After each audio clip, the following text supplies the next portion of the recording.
Okay, so this is the SpinFlow technique, and it doesn't even matter if you don't have any other training or skills before. This is designed to educate you to understand how psychology works in this specific area, why the mind-body connection is so powerful, and why this, I guess, this construct or this ritual enables someone to become more resourceful, to heal themselves, to give themselves more comfort, to, I guess, rejuvenate, to de-stress, whatever the thing is that's kind of affecting them. It's a very generic technique, but typically people have kind of mostly used it for pain, but that doesn't mean it's only used for pain. So I'll start by asking like some, I guess, some what if questions. So what if you could get rid of a headache in seconds?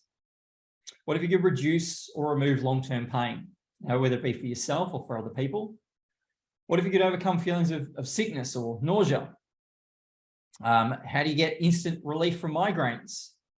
How do you get rapid comfort from period pain and cramps? I've had that before. Like, no, I personally haven't had it, but I've had people going through my programs and our live events who come to me and said, look, I've got really bad PMS or I've got really bad cramps right now. I want to stay in the room. Is there anything you know? And I've used this for people. Maybe you want to minimize the unwanted aspects of menopause, and then many other different applications as well.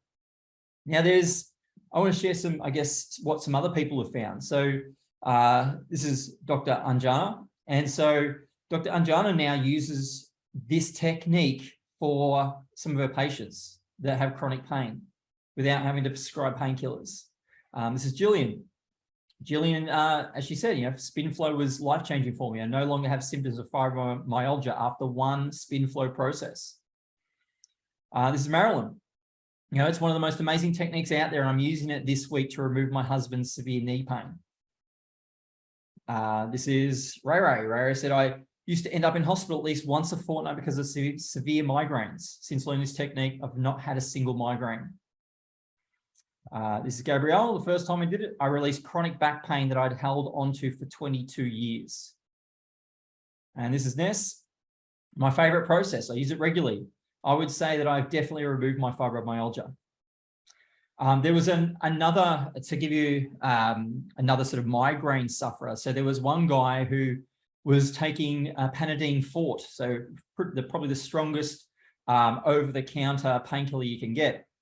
And as he was saying, he was taking like Tic Tacs because he had migraines so often, and it just had in his wife's purse, or handbag, there was just a collection of these painkillers just in case something was going to happen to him. And sometimes he'd be taken out for days. And he came to the course, he learned the SpinFlow technique. He used it on himself. And from that day forward, he has not had issues with migraines ever since. Now, he's not in here because he's since joined ASIO. And if you don't know what ASIO is like the Australian kind of, I guess, security sort of organization. And it's almost like the equivalent of, America's CIA. Australia doesn't have a CIA. We have ASIO, which I think is something similar. And so he's gone there and he's taught it to his kids. His kids taught it to their grandmother. And so their grandmother has then started using SpinFlow in the senior citizens home. I used it on my grandma. When my grandmother, she's passed away now, but when she was in a senior citizens home, she was she was uncomfortable. They wouldn't give her any painkillers. And so I was able to use SpinFlow with her. She wasn't into hypnosis. She didn't want hypnosis. She wasn't into that. But I just took her through this quick little process, and it gave her more relief. Just increased the quality of her life that she had. So it's a really powerful technique, but very simple as well, as you'll soon find out. So what is the SpinFlow technique? And I want to be really clear with you. Like, this is not about, it's not some magic pill. It's not like some magic thing that, hang on to it. It's going to make, life all better. I'm going to talk to you about the psychology of it and why it works and how it works and what it truly is. And I want to kind of peel the curtain back so you really understand that, I guess, truly what it is. So you are bulletproof in your use of it and in your understanding of it. It really is just an empowering construct of language and visualization that improves our subjective reality. We all have a subjective reality. What I think is hard to me is hard to me, but what I think is easy to me is easy to me. Now, I can turn something from hard to easy just by changing my perception, and I can turn something from easy to hard just by changing my perception. And that's our biggest issues in life, is that our perception of something is of being hard is why it actually becomes hard. So if we can learn to slightly dissociate from our subjective reality and look at it objectively, then from that perspective, we can learn new things. And then we can go back into our subjective reality with those new insights. And that's what creates transformation. That's how hypnotherapy works. That's how most healing modalities work, is there's some sort of disconnection from our problem self to learn something new, and then we reintegrate back with ourself with that new learning, and therefore we are empowered through that, and it changes our subjective reality, our internal reality. And so the SpinFlow technique is really, to, I guess, maybe complicated a little bit, is it's a combination of coaching skills, hypnosis, neuro-linguistic programming, energy, and also psychology, kind of all mixed together to create a 3 to 5 minute experience that self-empowers the client. Is this all making sense so far? Everyone good with this? Mariana, oh my God, I need this for my neck pain of 20 years. Yeah, yep. Okay, so let's kind of just ask this question about how much of our problems do you think are psychogenic? Psychogenic means, you know, how much of our problems are actually caused by the way that we think and feel about them. And often that's really what gives birth to our problems, is we think and feel certain things about our situation that could have been influenced by our upbringing, could have been influenced by you know, someone outside us that's credible. If someone gives you a diagnosis and you can be hypnotized into believing that person's diagnosis is greater or has more weight to it than your own self-diagnosis. And so sometimes, in fact, a lot of times, our problems are somewhat psychogenic, that they are caused by us. As I was saying, you know, our perception that something's hard is actually what makes it hard to do. So let's kind of think about what is the mind. The mind is the brain with electrical activity in it. So if we were to remove all electrical activity from the mind, we no longer have the mind. It's a brain. It's just a brain. I mean, when someone passes away, you can do an autopsy and you can pick up a brain. That's not a mind. A mind is a brain with electrical activity moving through it. And so these are the principles as to why transformation is useful. It's by changing the electrical signal and the neural circuitry of the brain. That's what changes the perception of the mind. And that's how transformation happens. So if we can help our clients or even ourselves change the electrical signal and the neural pathways, the neural circuitry, then what that does is it rewires or creates a new perception for the mind. So let's start by asking, how fast can energy change? How fast does energy move? Super fast, right? Super fast. So that's the baseline principle. How fast can energy change? How fast does it take for energy to travel from, let's say, one side of our brain to the other? Super fast, probably faster than I can click. So if that's possible, if energy travels that fast, why is it that sometimes we think that it's going to take days, years, weeks for us to make a change in our life?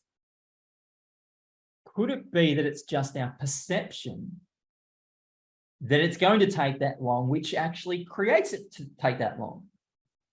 What if we were to believe that there is the biochemistry and the biomechanics of our brain has the potential, has the possibility of creating a change like that? And in fact, that is actually how change happens. It already has happened to you.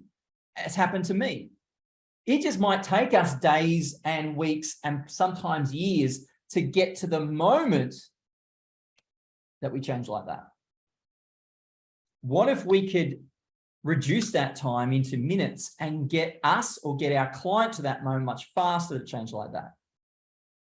It's possible. The only thing that makes it harder or impossible is our belief, is that we don't think it can. Now, please understand, this is not about having spontaneous remissions or spontaneous miraculous healings instantly, although that's possible. For some people, that's possible. I never promise that. I have no power in this. As someone that would offer this to someone, I have no power. I can't take someone's problem away from them. My responsibility in this is to guide my client in a way that is gentle, that is empowering, that increases the chances of them giving themselves the gift of possibility and exploring that with an optimistic outlook. Now, optimism doesn't mean it's definitely going to happen. I'm optimistic about my future. I'm optimistic about, the world. But I also know that there's some challenges on the horizon. Things are going to happen. I know it's not a perfect outlook. It's an optimistic outlook. I know that when you look over a long enough time frame, things will be improving. Health generally improves. Wealth generally improves if you're doing the right things. And so that's what we do. That's my responsibility. I don't have the power to take anything away from someone. What I do is I help that person become empowered and then give them a construct so that they can learn how to make a change rapidly. Maybe it'll be a miraculous, 2 or 3 minute change. Maybe it'll be an improvement. That's what my vision is for my clients. And so it's the way that we encode our experiences that gives meaning to our focus. And so we have an experience and we give meaning to that. And we give meaning to that thing that we're now focusing on. So we've all had things happen to us in the past. In any moment, there is so much information around us. We have to delete most of that information. Like if you ask me about my wedding day, I have a vivid memory of my wedding day, but I'm sure there's a lot that I can't tell you about my wedding day that actually happened because I've deleted that. I wasn't focused on that. Now, maybe someone was really super pissed off on my wedding day and had the worst day they could possibly imagine that year. And may have been at my wedding. But because it wasn't my focus, my wedding day was an amazing day because I was focused on me and my wife and the love that we were feeling. And so we have a focus and we give meaning to it. But changing these can change the meaning of the focus. Like when we change the experiences, or when we change the meaning that we have to a certain focus, or we change the focus, it changes the meaning. So we have a focus, we have a meaning. We focus on something, we give it meaning. That meaning makes us feel something. So when I think about my wedding day, I feel love. If I start focusing on the person who probably didn't have a great day, well, I don't feel as much love now. I feel, maybe just slightly disappointed, or, a bit of compassion for them that they couldn't have had a better day. So we have a focus, we have meaning, and that all kind of manifests into the feeling that we associate to it. And this is kind of what defines part of our subjective reality. Now, we can also rewire the neural pathways by thinking differently about something and allowing ourselves to feel a positive emotional intensity. It's the positive emotional intensity that kind of locks in the transformation. So if I was to go through SpinFlow or any technique and I was going to be really neutral, dissociated, just like, yep, okay, yep, I'll do that. Yep, done, yep, okay, I've done that, great, yeah, I kind of feel the same. Like if someone just goes through it without allowing themselves to feel positive emotional intensity, it doesn't really kind of deeply rewire the brain. And part of what we do when we help our clients with this is is you can displace resistance and say, let's just pretend. Let's just pretend this is working. Let's just for like the next 3 or 5 minutes, pretend this is going to change your life and allow yourself to feel like it will. And by doing so, it actually does. It actually ends up, changing your life, because that's the doorway into rewiring your brain.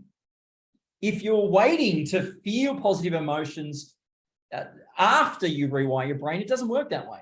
It doesn't work that way. You've got to feel like it's working already, and that opens up the doorway to allow your brain to rewire, because our brain wants to feel good. Our brain wants the neurochemical cocktails of dopamine and endorphins and all the neurotransmitters that make us feel good. Your brain wants that. Your brain is addicted to that. It will keep doing whatever that gives it. And so if we can, it's almost like fake it so you make it, but by faking it, or not even really faking it, by just training yourself to not be dissociated, to train yourself to go, I'm just going to feel great right now. Why not? Wouldn't that make life more interesting? Just to not wait for something to change to feel happiness, but just to feel happiness. To not wait for something external for you to go, okay, now I can feel joy, but just go, oh, fuck it, I'm just going to feel joy. Because that is what actually creates the neuroplasticity. That's what really rewires the brain. And so when we think differently and we change our focus and we feel optimistic about the situation, which is the meaning, together, it creates a new way for the brain to respond to that same situation next time. And that is why, if we go back to some of these success stories, some people have, never had migraines since. It's because their brain learns that, okay, this is the new way of doing things. I won't go back to those old ways. I don't have to keep doing those old things anymore. There's a new, more functional way to perform now. Now, I'm not saying it happens for everyone. It's not like every single person that goes through this, never has a migraine again. I don't know. I haven't done the research. I don't know whether that's true or not. Again, I want to be completely upfront with you. I'm not going to say anything that I can't prove. But look, it's possible, the amount of things that people can do with this. And you think about just what is possible with that mind-body connection. I was listening to a book today around it. If you get a feather and you wave a feather over someone's arm and they're wearing a blindfold, but you tell them it's like poison ivy, a lot of people actually get a rash from that. They weren't normally allergic to a feather, but it's because the mind-body connection is so powerful. It can do amazing things when we use it in the right way, but it can do some dysfunctional, damaging things when it's used in the wrong way. And so the quality of our lives is determined by the meaning that we give to our focus. And look, it's not about being perfect at this. I'm not perfect at this. It's just about being in perspective. It's about being able to coach yourself. And yes, I'm kind of talking to you now as though, as you are your most important client to work with. And you will continue to work with you. I continue to work with me. I don't think I'll ever stop working with me. And just like exercise, just like eating healthy, it's not like you get to a point and you go, I don't need to eat healthy anymore. I've ate enough healthy foods for the rest of my life. It doesn't work that way. If you want a high quality of life, you need to do healthy things. And just as well, same with mental health or mental wellness. It's how do we keep, working on ourselves, but then also, showing our clients how they can continue to work on themselves as well. And the great thing about SpinFlow is that you are giving them a technique. You are giving them a tool that they can use long-term, as you'll soon find out. And so we can actually train to use the power of focus to our personal and psychological advantage. And if you've been around me long enough, you would know this. You may also have some existing training around this. It's that sometimes, especially now, when you look at how many people, all the headlines are talking about, housing prices are decreasing, the cost of living's going up.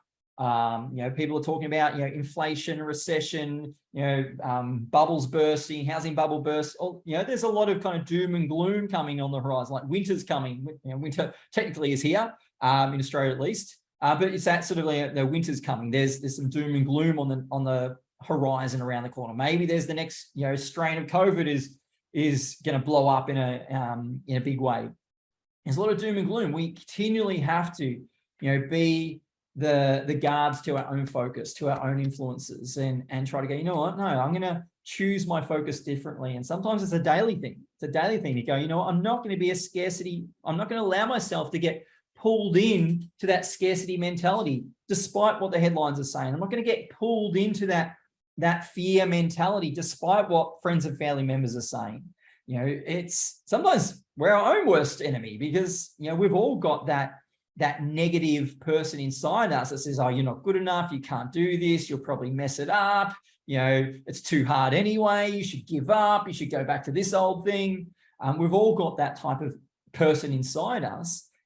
But we also have our own life coach inside us as well, or our own, supporter. And again, it's that power of focus. Which one are you going to listen to? You're going to listen to the devil on your shoulder, or the angel on your shoulder, to kind of use the cliched sort of cartoon approach to it. It's the power of focus. Are you going to focus on what you've got in your life? Are you going to focus on what you don't have? Is half full, half empty? By focusing on what we want, by choosing to have an optimistic outlook, has proven scientifically through the positive psychology that it gives you a better quality of life. That is what we talk about giving you a personal and psychological advantage. And again, I'm sharing this with you, kind of talking directly to you, but in a way that you can hopefully take some of this and then pass it on to your own clients, whether that be through one-to-many, through video, or whether it be one-to-one. These are the principles as to why this is such a powerful technique. Now, again, I want to make sure you understand how it works. So we talk about the power of focus. There are two methods to changing our focus. Now, two kind of high-level concepts to this. We can change our focus through association and dissociation, or we can change our focus through contrastive analysis. And you might be thinking, okay, what does that really mean? Well, let me give you an example of association and dissociation. So dissociation is where you are removed from the experience. Association is when you are in the experience. So imagine there is a video of you on a roller coaster. So this one here would be, let's imagine you're on the front seat. You're the front seat of that roller coaster. So you're looking at a video of you. So when you're watching this, you're dissociated because you can see yourself in the picture. You're like looking at it from a third person's perspective. It's not as emotional. It's lower emotional intensity there. You're like, oh yeah, cool. Yeah, I'll see myself on a roller coaster. Now you might remember the intensity of the emotion, but it's still reduced compared to if you were associated. When you're associated, you've seen it through your own eyes. Now imagine being on a roller coaster at the front and you're about to go down. You might even feel a slight sort of sensation in your stomach when you think about that, because now you're seeing it through your own eyes. So that's associated. This is dissociated. We do this consciously in some techniques, and we use this in SpinFlow, where we get our clients to dissociate from their problem temporarily to learn something new. It's how hypnosis works in the brain. It changes the way that we think temporarily, which actually dissociates us from all the past judgment that we've had. That's how hypnosis works. So scientifically, what happens is it changes the way our brain functions during hypnosis that dissociates us from all the judgment, all the analysis, all the logic, and all the past meaning that we've given to things temporarily, so we can explore new options and then find them. Now, when you find them and you feel emotion to it, it almost like rewires the brain so that when hypnosis is no longer happening, there's a new neural pathway. So dissociation happens in a biological way in the brain as well. So it's not only is it a psychological principle, but it's a biological principle in terms of how the brain performs throughout hypnosis. So that's association and dissociation. Is this making sense so far? Just give me like a thumbs up or yes, if this is making sense. Yes. Amy, Keith, awesome. Carly, Kate, Mariana, great. Okay. So let's talk about contrastive analysis. What does contrastive analysis mean? Well, it's when you're looking at one thing in contrast to another. So think of it like you're comparing. So if let's kind of use this big bad monster here. So this big bad monster, when it's big and it's bright and it's colorful, it feels real world. It feels like it's real. It's in front of us. It's big. You know, like if there's a big monster and it's as big as me and it's color and it's bright, then that's super scary. But what if that monster, it's the same monster, I'm pretty sure it's the same monster. There you go, but it's black and white. What if it was made small, dark, black and white? It's not as scary anymore, right? I remember I used to have a fear of spiders. I used to have a fear of big daddy long leg spiders as a kid. Hated them. Freak out. Wouldn't even go into the room if they were there. But tiny, tiny, tiny spiders, they didn't care. I didn't care about them at all. Didn't care about tiny spiders. It was the big daddy long leg, not long legs, huntsman. Did I say daddy long legs? I think I might have. Huntsmans, the big huntsmans. You know, the really big ones. I used to grow up in the country, and so you know they always used to be around. And so that's in contrast. So big was scary, small wasn't scary. And so what we do here in the SpinFlow technique is we're going to use those, let's call them qualities. They're qualities of a picture. So is a picture big or small? Is it colorful or is it black and white? Is it bright or is it dark? You know, these are qualities of a picture. In NLP terms, if you've got some training around that, they're also referred to as submodalities. It's just an overly complex term. Just to think of it as qualities of a picture. If you're from an era where TVs used to have dials on them and you could turn the dials and make it black and white or color, make it big or small, and make it fuzzy or clear, you know, think of it like that. We can change the qualities of the picture or the focus that we have. It'd be like, you know, part of how I overcame my fear of public speaking was a process that used a little bit of this, whereas I imagined the entire audience dressed up as clowns. So now it wasn't a normal audience. It wasn't a normal audience that I would be fearful of. It was now an audience full of clowns, which doesn't have as much intensity to it. Now, of course, if you're scared of clowns, it would, but I wasn't. But then it went a little bit further, and this is the practitioner I was working with that suggested this. The practitioner said, you know, imagine those clowns are turning around and pulling their pants down and mooning you. So it was a room full of clowns showing their bare butts at me. Now, is that scary? It's not normally scary. It might be a bit weird. It was weird. It was a strange idea. It was a strange focus. So what this practitioner did is he helped me change my focus. And then we locked it in because it was hilarious. It was funny. It was strange. I wasn't expecting it. And we repeated it. And it's probably about 4 or 5 times. And because it was so funny, there was positive emotion. It rewired my brain. So at the end of it, I no longer had fear of public speaking. It didn't mean I was a good speaker. It just meant I no longer had fear. And so this is an example of contrastive analysis and how it can be such a powerful technique to use. You know, to, again, take away the fancy word contrastive analysis. It's just changing the qualities of our focus. You know, sometimes people tell you a story and they get caught up in that story because the focus is on the story that doesn't work for them. Get them to, you know, ask them, what's that thing you're thinking of right now? Okay, with that, make it really dark. Make it really small. Make that picture really small, really dark, and then just make it really tiny. Make it really, really small, tiny, push it really far away. And you watch them. You watch them. The emotional intensity that they have decreases. What does that then allow us to do? Or what does it allow them to do? It allows them to become more emotionally resourceful. It doesn't solve the problem. It may not solve the problem at least, but at least they're now in a more resourceful state. And when we are in a more resourceful state, we can think clearer, We can come up with better decisions, which ultimately help us improve the quality of our life or improve that situation that we're in.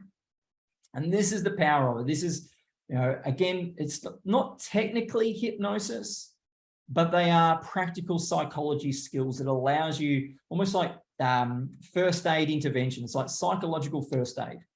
When someone is in a state that they don't want to be in, or it's an unresourceful state, these are some of the techniques you can use to just give them back the advantage over being more emotionally regulated. Because the body already possesses an innate ability to de-stress, repair, rejuvenate, and protect.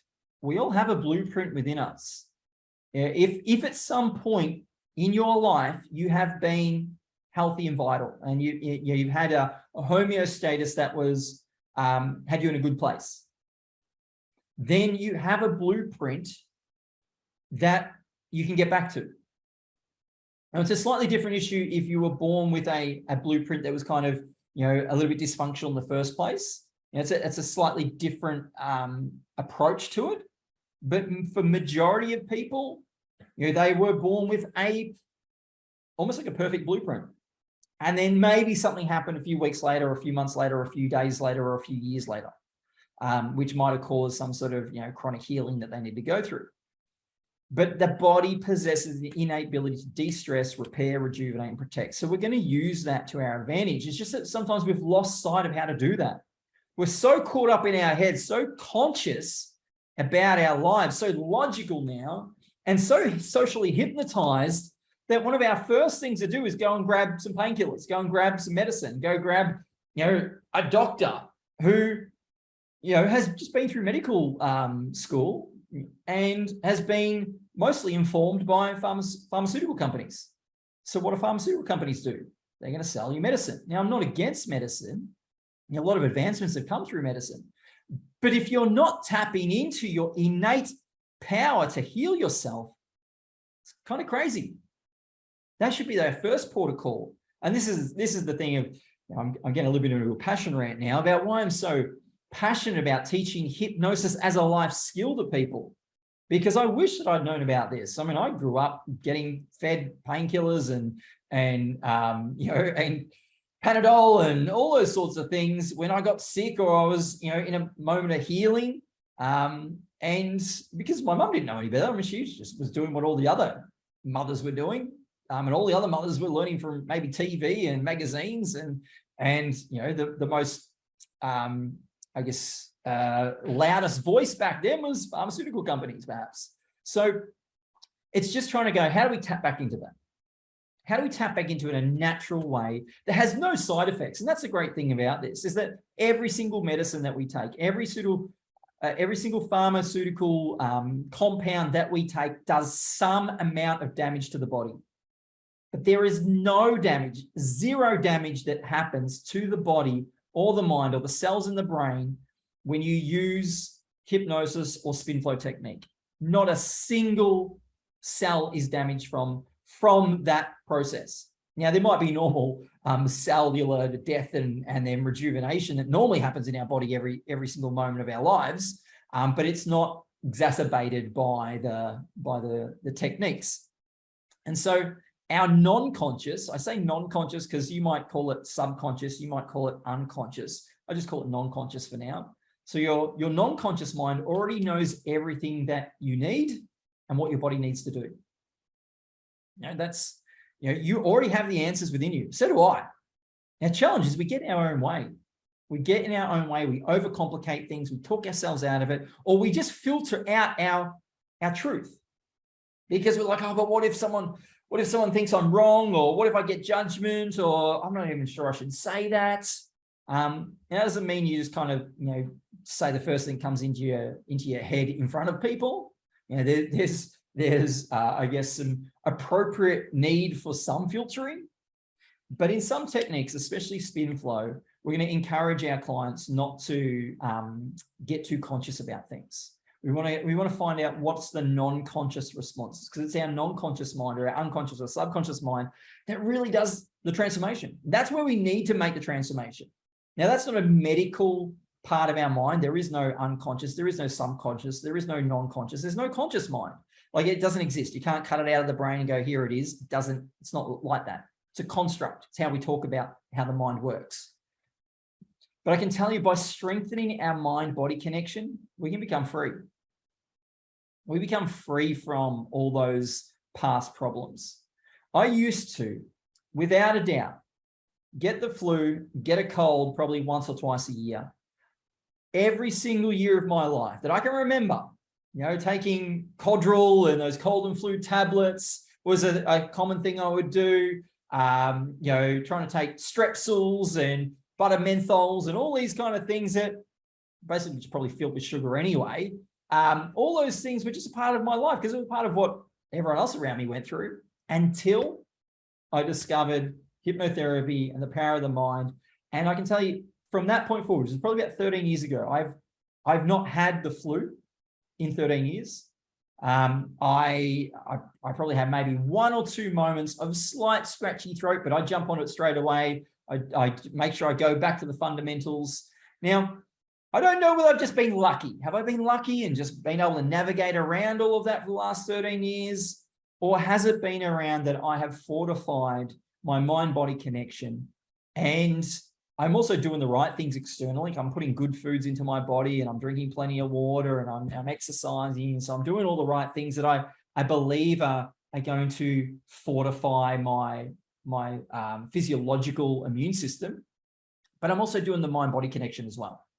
And I'm a big advocate of, let's explore that as much as we can first before we kind of think about surgery or medication. And again, for every person, they need to make their own decision.